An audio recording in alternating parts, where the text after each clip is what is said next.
Welcome to our last Tortoise Thinking of a long old short week. I think this might be number 13 in 4 days.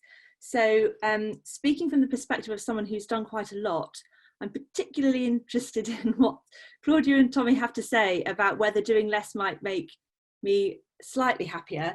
I'm really excited to be joined by Thomasina Miers, who is an English cook, writer and television presenter, and obviously co-founder of Wahaca, and Claudia Hammond, who is a presenter of All in the Mind, the BBC, and all kinds of other stuff, and is the writer of this extraordinary book that I heartily recommend you all acquire a copy of, from a good online book retailer, The Art of Rest. And she's full of wise words about how we can all just kind of let ourselves off the hook a little bit, and arguably should be. And we were chatting before the thinking began about how obviously the book was written before all of this happened.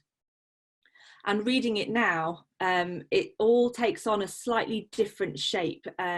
It's sort of written in a context of our lives are so busy, we do so much, go, go, go. How can we slow down? How can we chill out? How can we relax? And obviously now, not everybody's lives are as busy, or they're certainly not as busy in the same way. So there's a lot for us to unpack this evening. I had particular beef actually before lockdown with this, with how fashionable it was to say that you were living a minimal life, and people who were showing off about having social media detoxes. And of course I don't watch television anymore. I was always slightly skeptical. But let's see. I would love to know from the people, those of you who haven't done a thinking before, you can find and join in, and we really want to hear from you. In the bottom of your screen, you will see a little button, bottom if you're on a laptop, or it might be somewhere up there if you're on a phone, called Participants. If you click the participants button, you can put your little digital blue hand up in the air, and that lets me know that you want to say something, or make a point, or share your experiences about how well you're finding, how easy it is for you to rest and unwind at the moment. Or if not, just weigh in on the chat. My colleague Ellie is in the chat, so if you'd rather type than talk, then write in the chat, and Ellie will try and moderate and join in and build on the points that you make. To test whether you've been listening, let's have a go on the digital blue hands. So find the participants button if you can. And I would love to know who feels now that they are doing more than they did before the lockdown. Does anybody feel that they have actually got more on their plate now than they did before? I'm just scrolling down to see, there are some hands going up. So, ooh, yeah, okay. So it's not a majority, but a sort of decent proportion of people feeling that they are doing more. Okay, next question, hands down, next question. Who feels that they are more tired now than they were before the lockdown? Because that's a slightly different thing. Does anybody, put your hand up if you feel rather more exhausted? I can see some of my colleagues from Tortoise with their little blue hands up. Scrolling. Okay, similar sorts of people. I'd love to know, and obviously I'm not clever enough to be able to track it myself, but if there are people who feel that they're not quite doing as much, but they're somehow tireder.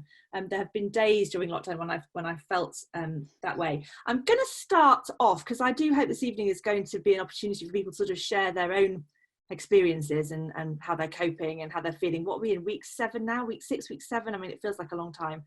If I go to Tommy, we'll come and talk about food in a bit. For those of you that are addicts of Tommy's recipes and what have you in newspapers and books. Before all this happened, Tommy, what would a normal day, a normal working day be like for you? So I think my life generally was quite frenetic.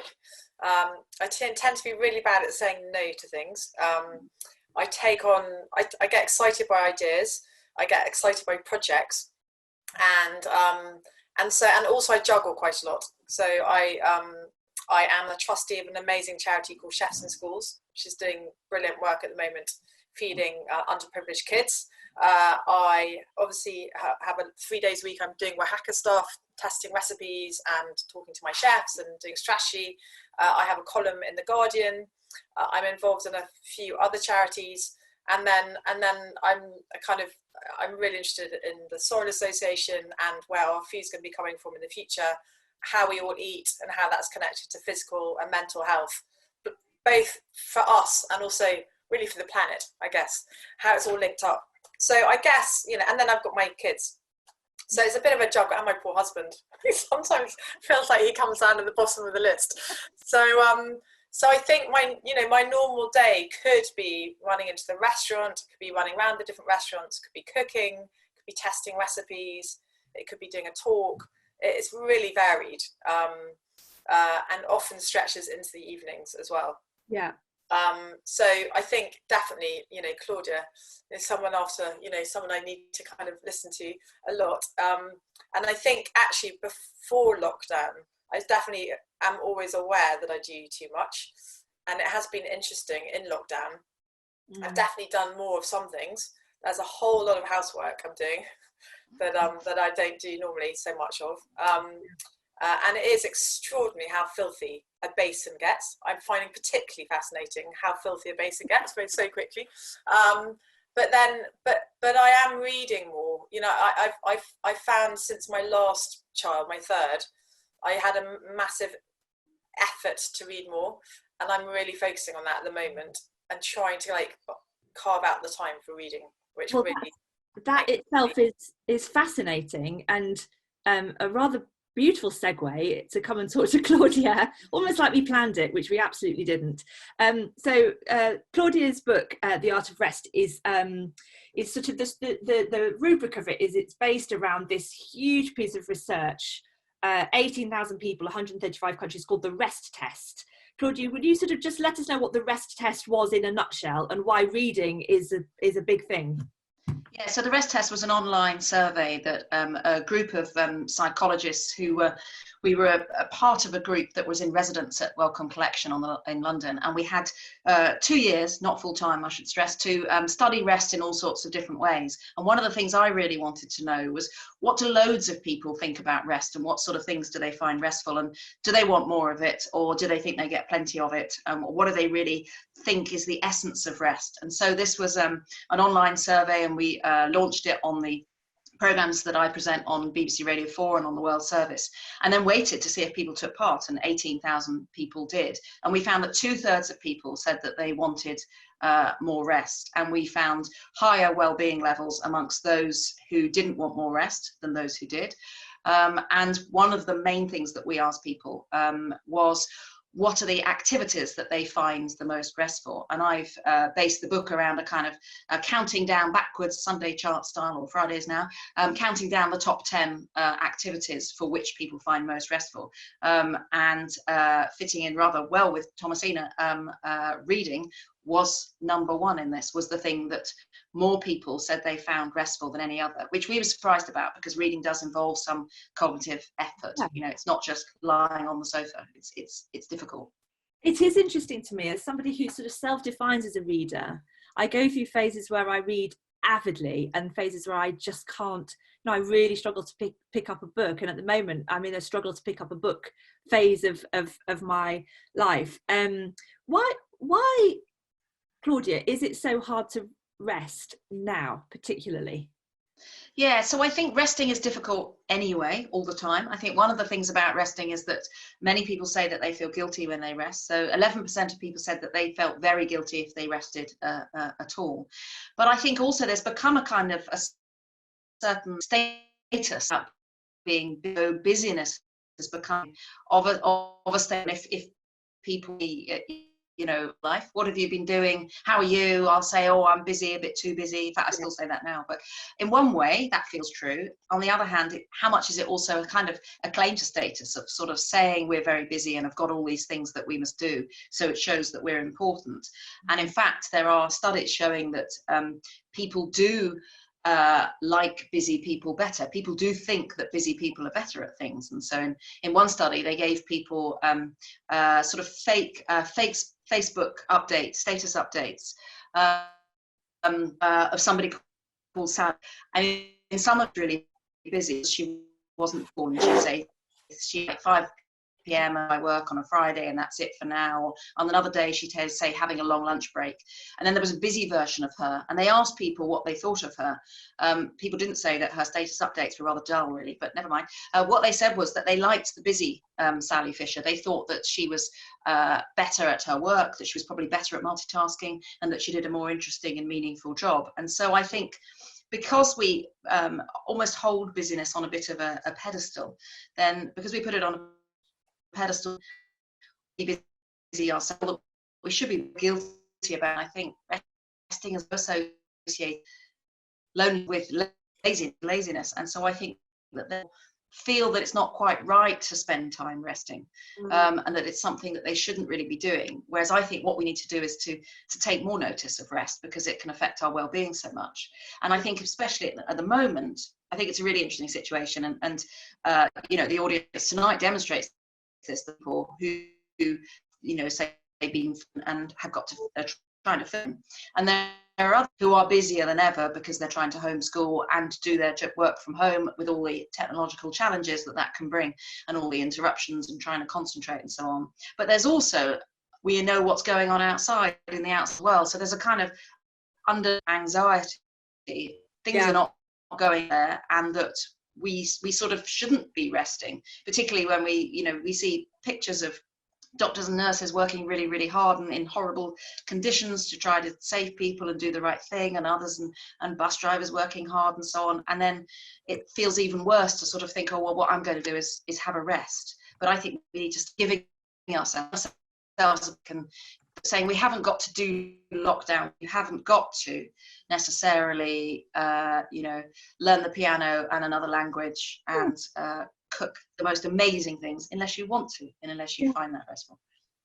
I think it's I so much of what you're saying is really resonates with me. There's my colleague Katie's mum is on, Sue Vanek, who made a brilliant comment in the chat really on, which is being bored makes her tired. And now I was a child, grew up in the 1970s, and being bored was a cornerstone of my parenting style. That, it was, make up a dance, chew a brick, I don't care, but that's what we're doing today, and I think that there's a sort of there's a part of the book where we talk about being bored and doing nothing in particular as some people's chosen mode of rest, but other people's real sort of enemy, because for some people, when you sort of do nothing, and then your brain starts going, what I call busy brain, and that could be a problem too. Absolutely. So doing nothing is something some people find really hard. So doing nothing in particular, where you potter around and do bits and pieces, might be all right.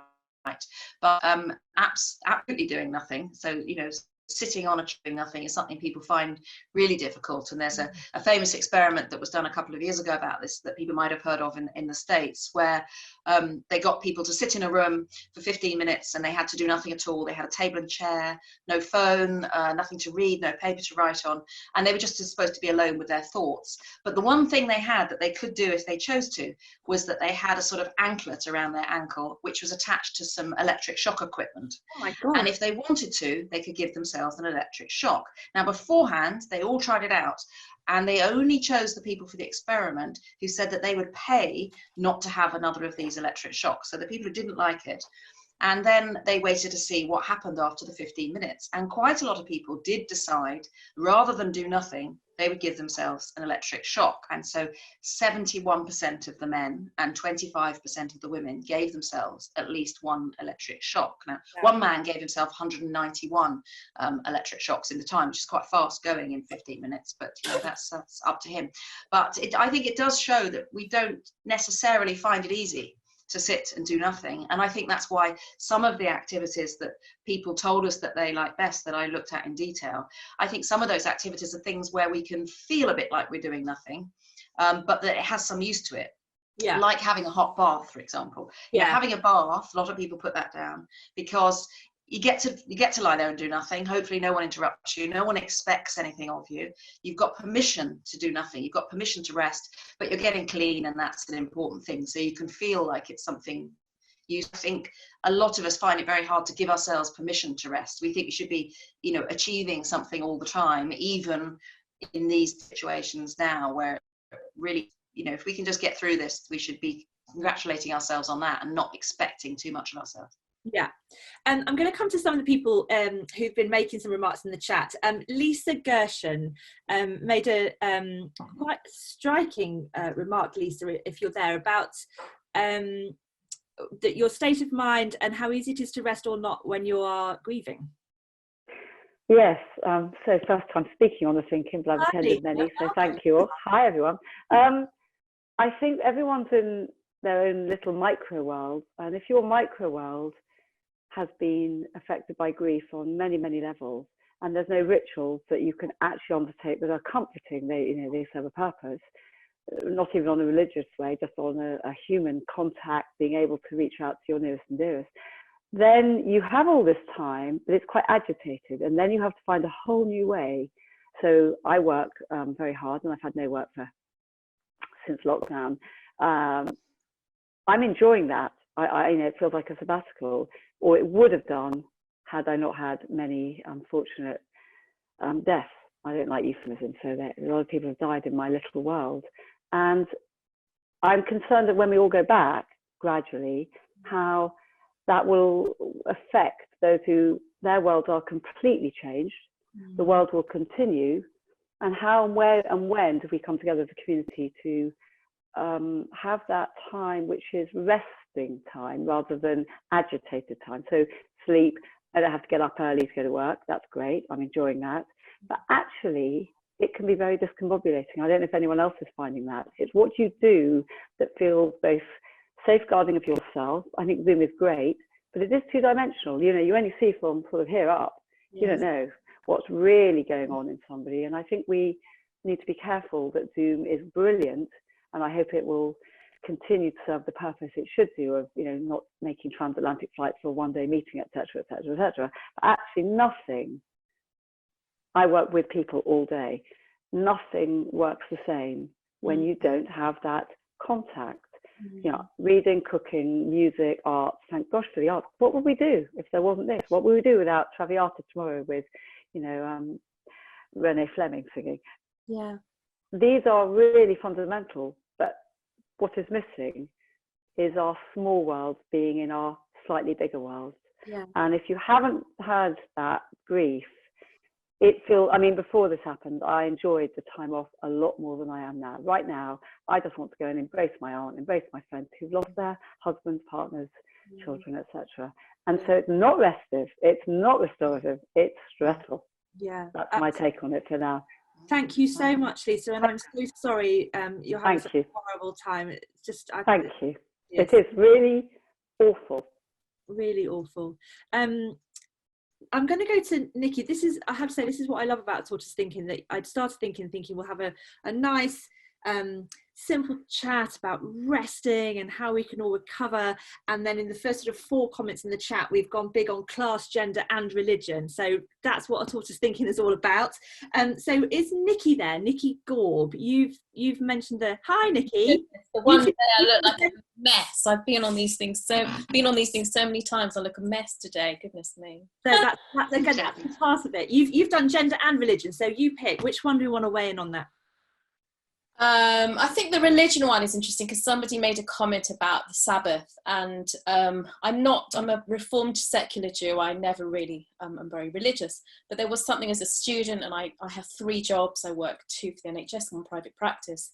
I could keep going all the time, but there's something that was instilled in me a long time ago, sort of don't do anything, sort of study-wise, work-wise, from Friday night till Sunday morning. And it's the only thing that it makes me stop.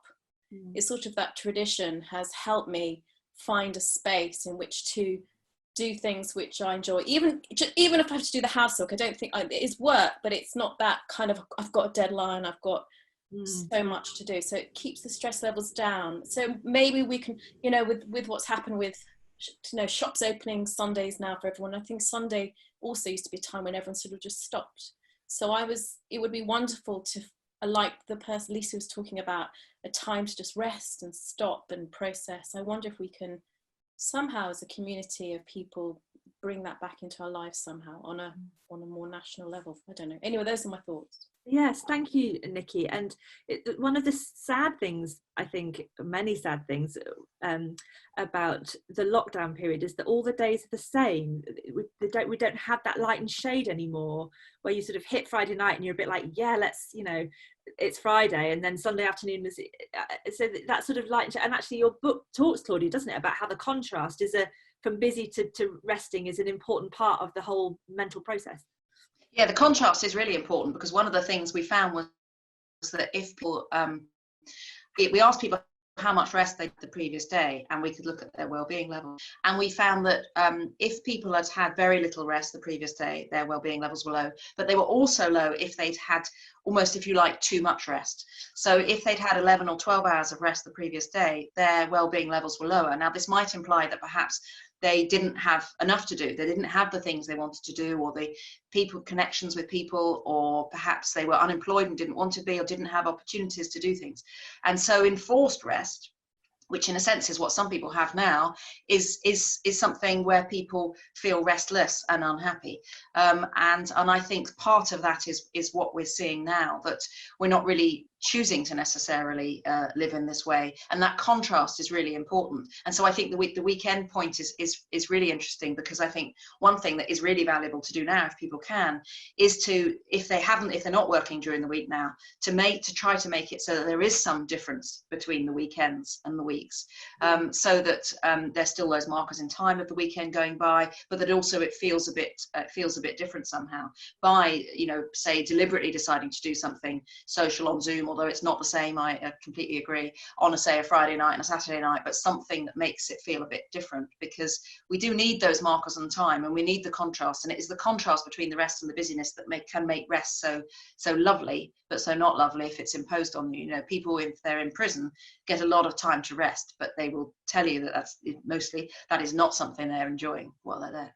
Yeah. I love that there's some good practical tips as well in the chat. I like Tasneem's one about treating myself to a crunchy on a Friday. I'm not saying that I bought 4 mint arrows at the supermarket, but I may have done that.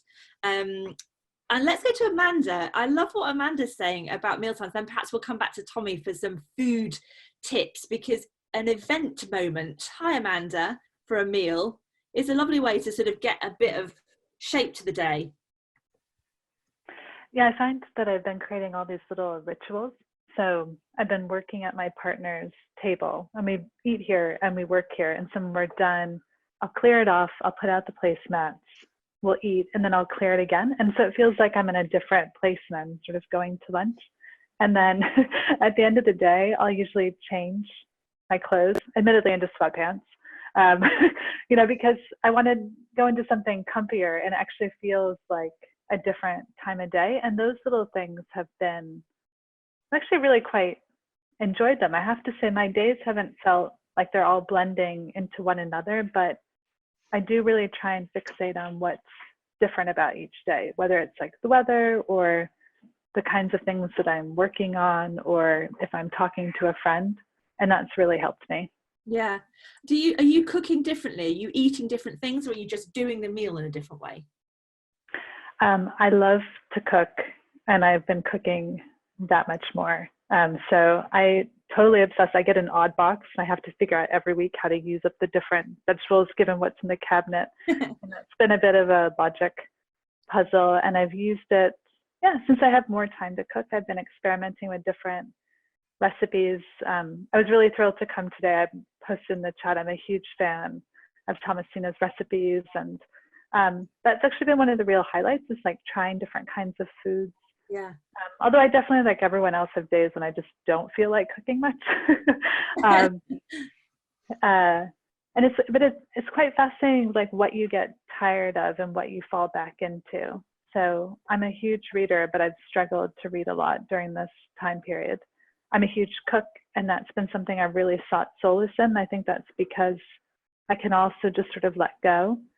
So I've been definitely puzzled by some of my own reactions to this. Yeah, it's interesting, isn't it? Let's come to Tommy, because we've talked about food and people are, I'm sure, bursting for some ideas. I love what you were saying before about your sourdough experience. Some of us are experimenting with sourdough with some mixed results. I bet there's a few people who have had a go at sourdough for the first time. So let us know. And then after that, I'm going to come to Hannah, because she's had her hand up for a while, and I haven't forgotten about Sally Young as well. So Tommy, what are you cooking? Well, now you're at home with everybody, 3 young kids and a husband all the time.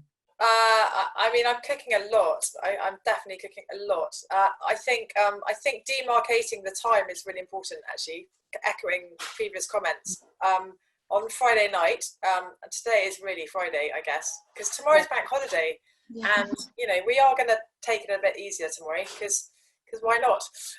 Although we are going to still work a bit. But I think Friday nights, we've definitely been having a cocktail, because it feels like it's Friday night. And then the weekend, you know, there's no homeschooling at the weekends. We've got to like give the kids a break. And I think that does demarcate the time. And even for this, my hair was a bit greasy this afternoon. So I had a really nice hot shower, and I like washed my hair, and I put some makeup on, and it made me feel great. And so there are days when you wake up, you know, and I think for all of us, knowing that we're living in this kind of really hard time, there are days that are good and there are days that are bad. And on the bad days, clearly, you don't put any makeup on, and you run around in the kind of shaggy clothes, feeling a bit kind of morbid. But actually, when you do pull yourself up a bit, it is very mood enhancing. And go outside, get the nature, get some sunshine, and phone a friend. I think all those are really good. And then for cooking, I totally appreciate for some people cooking is a chore.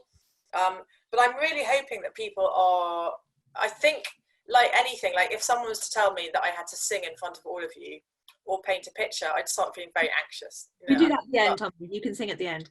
Okay, all right. And so I think cooking makes some people feel anxious, but I'm really hoping also there are a lot of people who are discovering that it's not as scary. And a lot of it is just about practice and trial and error. You know, I grew up just kind of cooking at home, working out what was in the fridge and what and you learn by your mistakes. So I think the most positive thing about this whole thing for me is that people might actually be cooking more and also worrying about where their food comes from. Because, you know, we are heading into a climate emergency, and how we all eat is really important for how the planet fares. You know, how many vegetables we eat compared to meat, where our meat comes from, how the vegetables are grown, whether whether the farms are regenerative farms or they're practicing bad farming, and, you know, how the soil is treated. So all of it is linked. And I think this shock of you know, where am I going to get food from? The queues in the supermarkets, and this need of some people to kind of go direct to a farmer, or look, my local pub's turned into a supermarket suddenly, but look, he's got some really great cheese that I'm going to try for the first time. For me, that's a very exciting side to this, that people are engaging way more with where their food's coming from. Not everyone, and obviously there are huge swathes of people who've got no food at all, or very little food and are struggling. But for me, that's a really positive. And also this idea of like cooking with cheap ingredients. You know, Hodmedod's is a great British company that grows chickpeas, lentils, Carlin peas, all the types of produce we used to eat 300 or 400 years ago, and they grow them in East Anglia. Some of them are organic farms. Yeah, and there are loads of people now eating lentils and chickpeas and making their own hummus. And that's great. You know, I think being able to feed ourselves on cheap ingredients, but making them taste delicious with, you know, a pinch of cumin or some smoked pimenton, or, you know, chucking some spices in your pasta morton, getting all those scents and fragrances coming up and making you feel involved in the food you're eating, that's got to be a positive. And then clearly they're the nights where you just want to take away. I have them, everyone has them. You can't be like that the whole time. But for me, that's a really positive part of all of this. I'm going to come, thank you, Tommy. I'm going to come to Sally Young, who I've spoken to in a couple of thinkings, I think, before, or have watched chat. Hi, Sally, nice to see you. Hi. And it's relevant to some of the chat that's been happening as Tommy's been talking about food and choices, and whether all of this chat about rest and looking after oneself and all of that is really a privilege, an issue for privilege, and not everybody has the luxury to do it. thank you very much. As a self-identified middle-class woman, I can sympathise with a lot of what's been said about the cooking. But on the other hand, and you just referred to it now, that I would actually pose a different issue that probably the majority of people, and I live in the northeast, are actually seeing it in a very different way, because they don't have the money, they don't have the resources, they've been made unemployed. And I did see somebody who identified on the chat as part of the Heathrow homeless. Mm-hmm. So is this I'll be provocative, a self-indulgent conversation? Do people, women who are locked in a very small flat with 3 small kids, think of it this way? Is it only because we have the time to actually look at these issues that we're actually doing this? And there's nothing wrong with doing that. But I would actually pose a slightly different question with respect that for a lot of the people in this country, this is an irrelevant discussion because they're just trying to get by with their everyday lives, which are so bloody hard. Yeah, absolutely. I'm sure you're absolutely right. Claudia, do you want to respond to Sally? Yeah, I think that's absolutely true. And I think also this is particularly highlighted at the moment, because I think at the moment, as we're seeing so many divides that there are already existing that are then getting exacerbated by this, because this is it's a very different situation to cope with 6 or 7 weeks like this if you've got a garden from if you haven't. Yeah. You know, even just that is very different. And people who've been furloughed and people who haven't, who know that now the sorts of jobs that they do in the sorts of places that they work are really just not going to be available. And who are going to belong to this. Comes to rest, lots of the activities that people said that they found most restful, interestingly, don't necessarily cost money. So people didn't put down, for example, going out to restaurants, but people did put going for a walk and things like that. So, and watching TV was another one that came in the top 10. So lots of those can be very, things that are very cheap. They're not necessarily accessible if you haven't got the time to do that.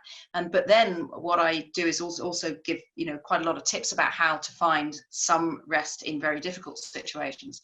And I think one of the things you can do is to try to spot any small restful moments that you can, and to permission to have to fill something else that you'd be doing. And in some time in normal life, if you like, where you're forced to wait for something, you're queuing at the sorting office or whatever it is, but to instead see that not as an annoying time where your time has been wasted, but as a time where you can have a rest, that somebody said to you, you've got to rest now for 10 minutes and just watch the world go by. Yeah. And usually we think that's very annoying. And instead to look at that as here's a bonus, here's something where I can rest, and to try and find those moments, and to work out what are the activities that for you, because they're different for everybody. Yeah. What are the things that you do find restful, and is there any way you can get those into your life that may feel impossible? Yeah. One of the things I thought was interesting in the book, Claudia, was that that there's something about having to stay home that affects the relationship between sort of time and distance. So when the world is normal, I can go a long way in a short space of time, because I can get from zone 3 to zone 1 in sort of 12 minutes on the Victoria line or whatever. But now I can, in that 12 minutes, I can barely get from here to the end of the road by the time I've sort of ambled around and looked up and everything else.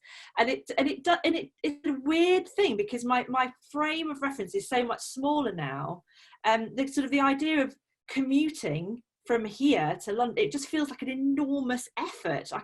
It's extraordinary to me that I ever did it every day for 7 years or something. Yeah, I think what is interesting about that is how fast we adapt. We even just a week before lockdown started, it felt as if, well, how on earth are we going to manage that? This is going to be completely impossible. Now, there are some people in impossible situations and dangerous situations, but for many, they adapted really quickly. And in fact, if you look at the new the research that came out of UCL a couple of weeks ago, 3 weeks into the lockdown, for many people's well-being started to go up again, suggesting that they became accustomed to it and possibly found some things that they liked about it.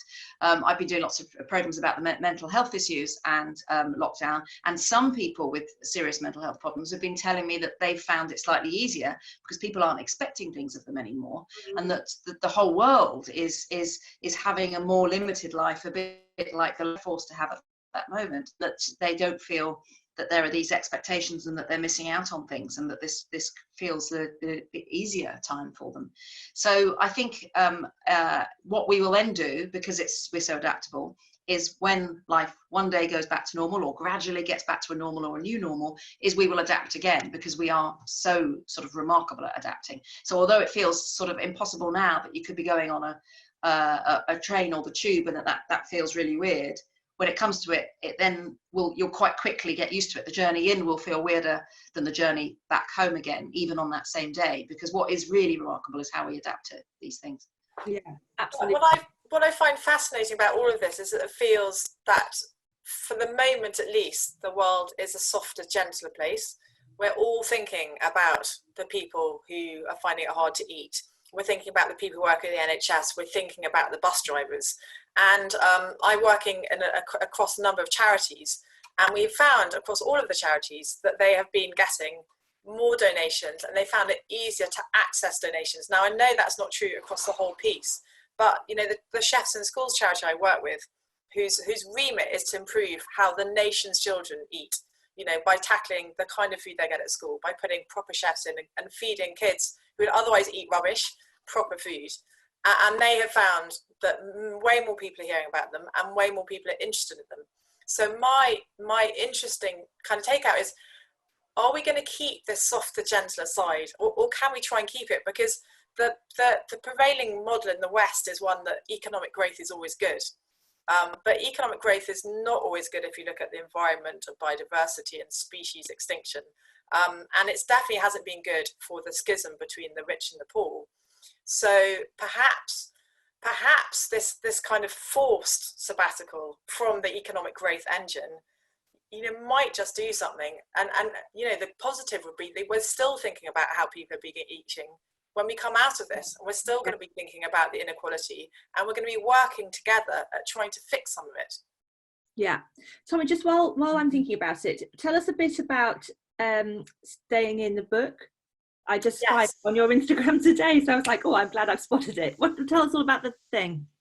So that is, again, you know, there are just so many amazing people doing incredible things right now, and I think actually it's hard sometimes to compare yourself. You know, if you're looking around too much on social media, think, why aren't I doing more to help other people? And almost the pleasurable moments when the sun is shining and you're cuddling your children and you feel blissfully happy, are then contrasted by feeling that awful like self-flagellation. Why aren't I doing more to help, you know, people? But this wonderful young girl has just collected a whole host of recipes from kind of bright young foodies. I'm probably the oldest person in the book.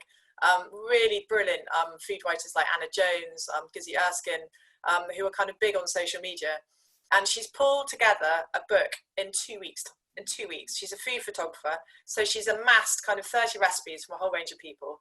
Lovely recipes that you can cook while you're inside, with a kind of a slant on quick stuff that you can pull together that's in season.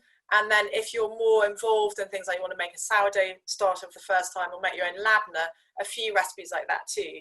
And all the proceeds are going to Chefs in Schools, which is doing a brilliant job at feeding not just kids who would otherwise just be on the free school meals, but also the kids of essential workers. So it's been a brilliant project, and to see it come good. It was literally a 2.5 week project, and it looks beautiful. So I'd urge all of you to go and look at the Staying In cookbook, which is on the internet. I hope I've typed the right URL, stayinginthebook.com in the chat. Yeah, that's it. Yeah. I think while we're sort of getting towards the topic, you know, I'm very lucky in my job in that I get to speak to all kinds of people. You know, we had a think-in yesterday with 500 librarians up and down the country. We one with the Young Women's Trust, you know, 200 kids, or not even kids actually, into their 20s. Extraordinary people from all walks of life. Many of them really struggling, really struggling. And we talk about all kinds of things, and one of the common things that comes up, as well as some of this, now is a moment for change, what will the change look like, how do we make it happen, that thing, is the mental health element of everything that's happening. And for those of us that are working from home, if you have kids in the house, depending on the age of your kids, I did a think-in earlier this week with 200 people on it, people who had children with special educational needs, with struggling with eating disorders, really, really, really tough. Not just, I've got young children, it's a bit of a nightmare, properly difficult situations. And I do, obviously we all do worry about what's coming down the line, whether it will be post-traumatic stress disorder or whether it will be other things. So this conversation about how to look after oneself, we framed it in terms of doing less and resting and looking, self-care, the buzzword. But not everybody is as able to just down tools, get in a bath, make myself a lovely latte, whatever it is, the thing that you're into, not everybody's as able to do it. Claudia, perhaps you might talk to that point. I do worry that the burden is falling, particularly in lockdown, especially hard on women. I worry that it's falling especially hard on women who are in vulnerable and or low paid work, which they tend to be anyway. Many of the frontline key workers are women. Is there a gendered element to that guilt thing you were talking about? To not just practically being able to choose to rest, but feeling that you are allowed to. Yes, so we did find and obviously this was in normal life, we did find that a higher proportion of women said that they felt guilty when they rested. And we did find that more men than women thought that they didn't get as much rest as the average person, but in fact it was the other way around. And there were more women than men who didn't get as much rest in terms of hours as the average person. So I think there is a gendered element there as well, and then I think of course that definitely crosses over with income as well. And so I think there are a lot of people in very difficult situations at the moment, and of course there is this ongoing anxiety as well of the sense that we can't plan things to look forward to. We don't know what's going to happen. A lot of people don't know what's going to happen to their jobs or how long this is going to happen for, or whether they're going to become ill.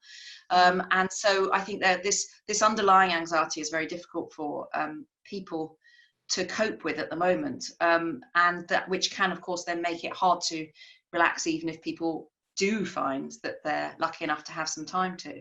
And then I think you get the feeling of them people thinking they should be able to make the most of this, and then feeling guilty, like Tommy was saying, for that they're not doing enough, that they're not either achieving enough or helping other people enough, when they are trying to get themselves, everyone is trying to get themselves through it as well. So I think we sort of need to give everyone a break, and to try to sort of judge less what other people are or aren't doing, and that everyone needs to find their own way to get through this. And one of the psychological strategies that there's good evidence for from psychological research that you can do, that anyone can do, is to every night before you go to sleep, to think of either three good things you're grateful for, or three good things that happened that day.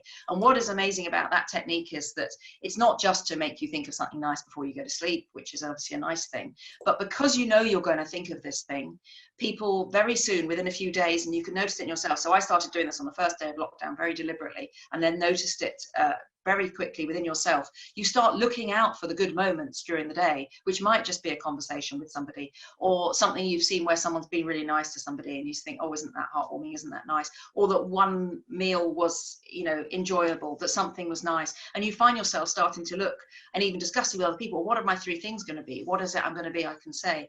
And I think and I know some medical staff having terribly hard, been saying that they find that as well, that amongst the horrible things they're having to deal with, that there are moments, it might just be a nice chat you have with a colleague where you laugh, but it's a strategy that can really work. Thank you, that's helpful. I'm going to come to Tasneem if I can. Tasneem, are you there? Tasneem? Hi, Tasneem. Hello. Hi, I'm really enjoying some of the comments you're putting in the chat about work and identity and who am I when I'm not my job. Would you just sort of unpack them a little bit for the people that aren't following along what's happening? Right. So I have a number of friends, and some of them are slightly younger and maybe on their sort of career trajectories, and we're very focused by that. And these are people that have a lot of input in, let's say, the think tank realm or policy issues. And I was quite curious because the phone goes quiet over lockdown, which is normal. But then I thought I'd better check up on some of these folk because they're not usually so quiet, but they were, quite clearly depressed. Mm. When you try and sort of explore it, it's just they feel that they're not really relevant, or they've got nothing to do.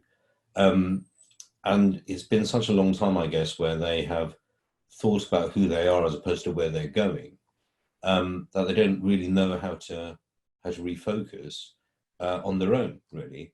And I'm not sure how rare they will be. I think that quite a lot of people are like that, and you can link it to other things like, now that we are some of us forced to be at home with our partners on such a large amount of our time. We now examine our partners with a bit more, scrutiny, or see how well we gel. And a large number of people are finding that they don't really know the people that they're living with, or that they're not sure about whether the people that they're living with are the people they want to live with.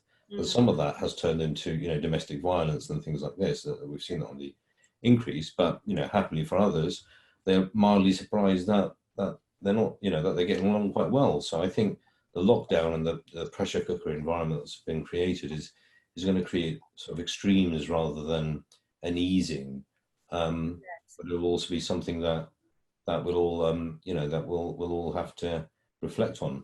It's just easy not to. It's easy just to put your mind on pause and just think, I'll just get through this. Everything will go back to normal. And the thing is that it may not. I don't think there's going to be a normal after this, just for geopolitical reasons and what have you. But what do those people do when the idea of what has passed simply doesn't just start again anytime soon? Yeah, thank you. I particularly reflected, Claudia, on the bit in the book about quietening the mind. I am a worrier. I have always been a worrier. I burn calories through worrying effectively. And first of all, there's some really good practical stuff. So I'm one of those people who gets into bed and then it happens. 40% of adults, I think, is the stat who report that they can't sleep. And I know it's true that if I did more exercise and I ate a bit better and I had the endorphins, I know that would help. But, I start work at 8 o'clock in the morning and I don't finish till 8 o'clock at night. And then I have a glass of wine. And then the next thing I know, I've watched DIY SOS or something equally highbrow on the telly and I collapse into bed and I don't do the thing. And that sort of, it's a hard cycle to break when you get into it. So I may be physically rested, probably rather too much physically rested, but I'm not at rest. So I think it'd be really helpful for those people who are struggling a bit with the anxiety, as Tasneem talks about.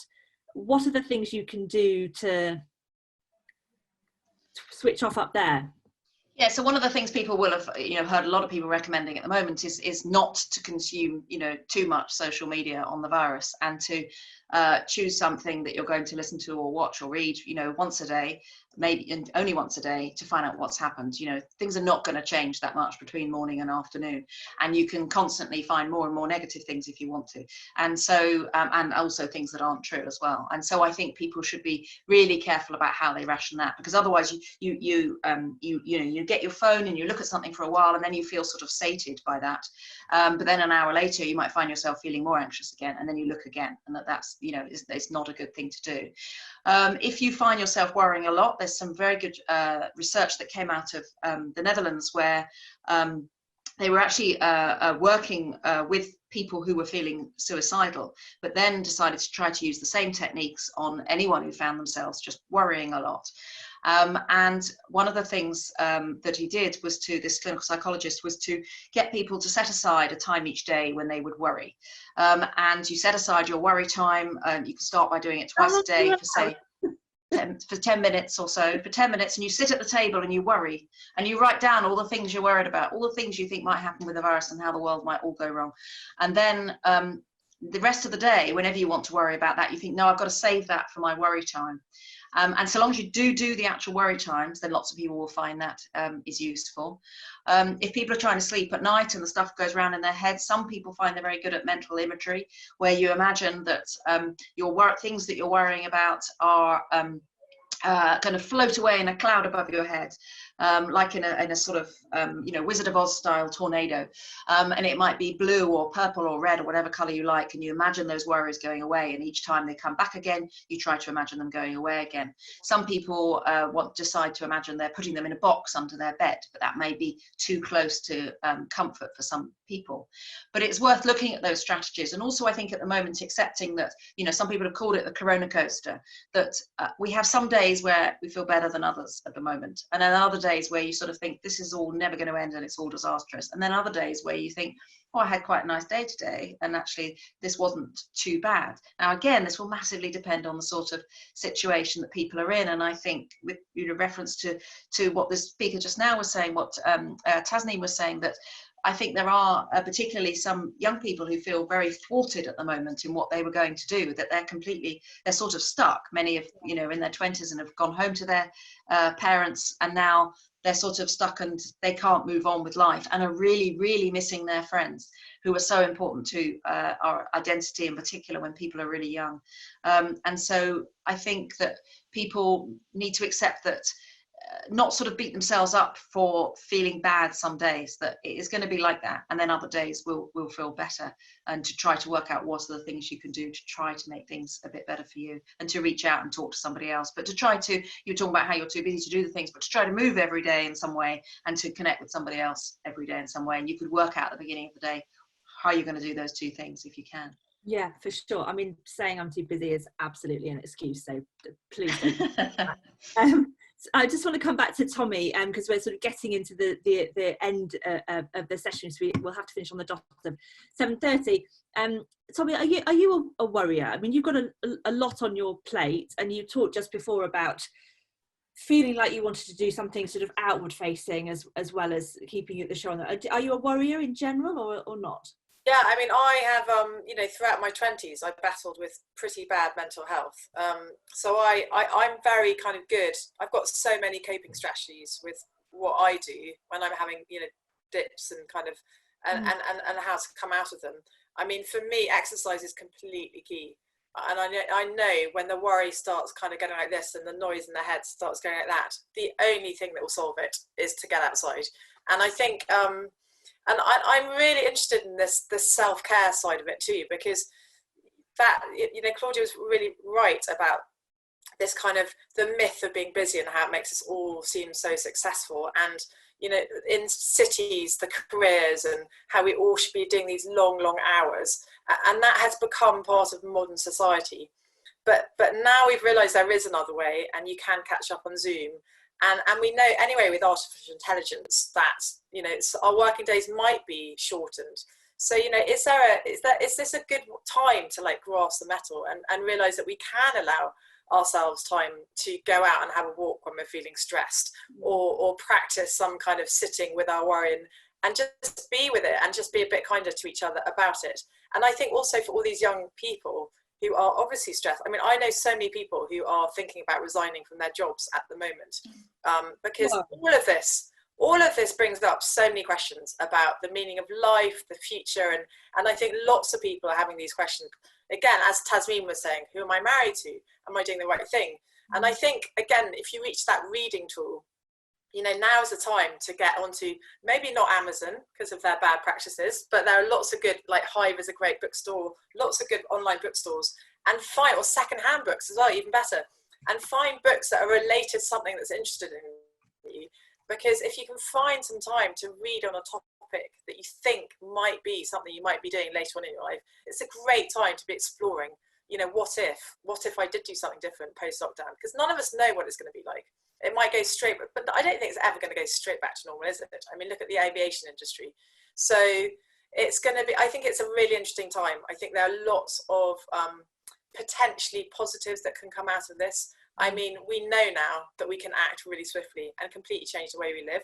So, I go back being a hippie and someone who really cares about the environment, we now know that we can act on climate. So we will all be living, hopefully, in different ways anyway. So there's opportunities for young people and old people to change the way they live. I think we're going to all be a bit poorer, but maybe we'll consume less. I think that's going to be a new norm.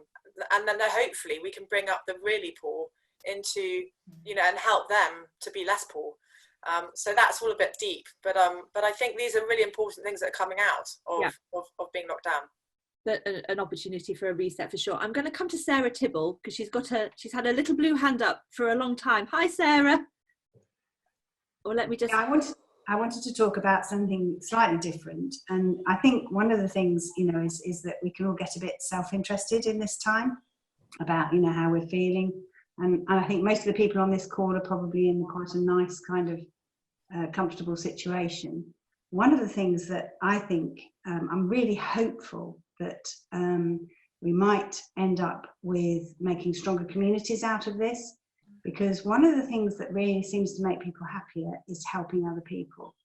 So if you look at the fact that there are 750,000 people who volunteer to be NHS responders, in our local group, 50 people who said we'll be neighbourhood support people. Their biggest frustration is actually not being used very much at the moment, but it's creating communities. It's actually focusing people outwards rather than on themselves, thinking about, how am I going to cope with this? How am I feeling about this? If you focus outwards, then you're much happier because you're shopping for an elderly person, or you're picking up prescriptions, or they're not necessarily difficult things, but they just have that feel-good factor that takes you out of yourself. And therefore, at the end of the day, you think, well, I've achieved something today. I've met somebody that I didn't know before. We're able to use the community group to do some other community stuff. So we've talked about some mental well-being issues and Zoom groups.